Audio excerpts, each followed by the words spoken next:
when we finally got to the island and we realized the only clothes we were going to have for potentially 39 days were what we were wearing, it was quite a shock. I mean, luckily for a lot of the guys, I mean, I had socks, pants, underwear, undershirt, and a shirt. So I mean, I had, as it turned out, I made my pants into shorts, and I had my underwear that was a swimsuit.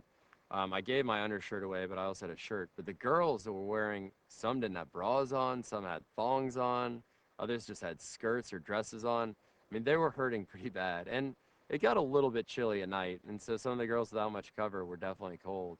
But I don't know. I adapted really quickly to just the same pair of clothes every day, and it got to the point towards the end, like I didn't even care if we got the original clothes that we had brought, but other people were kind of bitching the whole time about it.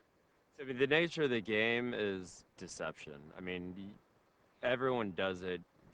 People are lying to each other, and you always have to have your guard up. And I did have my guard up, but at some point, you do have to trust people to some degree or another, and I did. I'm pretty sure John was in a position last night where he could go with my alliance or the other alliance, the strong or the weak. And John's weak physically. And I expressed my concern to Sean about it, saying if I were John, I would vote one of us off because he can right now. He couldn't compete in a million years against any of us in an individual challenge. And so, I mean, if I were John, I would have done it. But John did look me in the eyes saying, don't worry, don't worry, don't worry.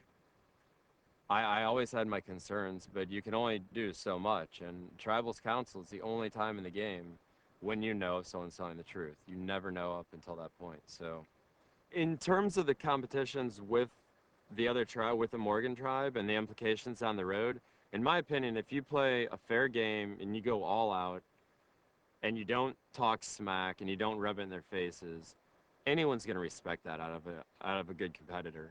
So, I tried to play fair and I tried to win. And other people talk smack here and there, and I think down the road it'll hurt them because they're going to have enemies in that tribe they cannot win over. But it's good, clean fun. So I respect anyone that goes out and gives it their all, and I expect others to do the same.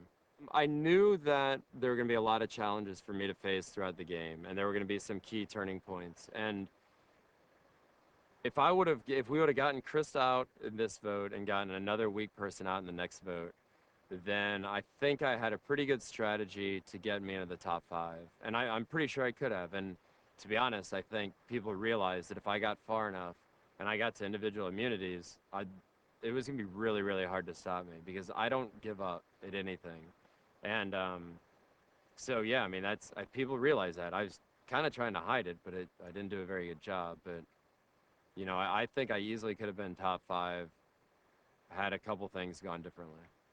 Looking back and after going through tribal council and getting voted off, you realize there are snakes in the grass, and going into it there's going to be.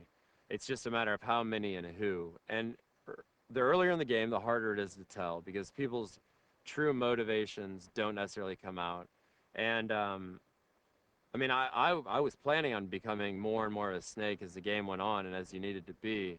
And I'm sure a lot of other people were also.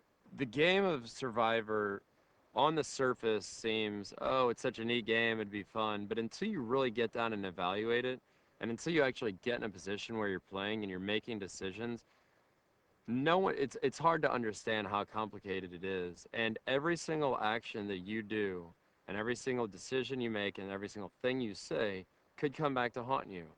And it's the implications, it's the ripple effect. So you could do one thing that affects one other person, they tell someone else, and it continues on and on. So it's a very complicated game, and that's the hardest thing about it. And that's why I can't go back and say, well, I would have changed this one thing, because there's thousands of things that would have been changed after that.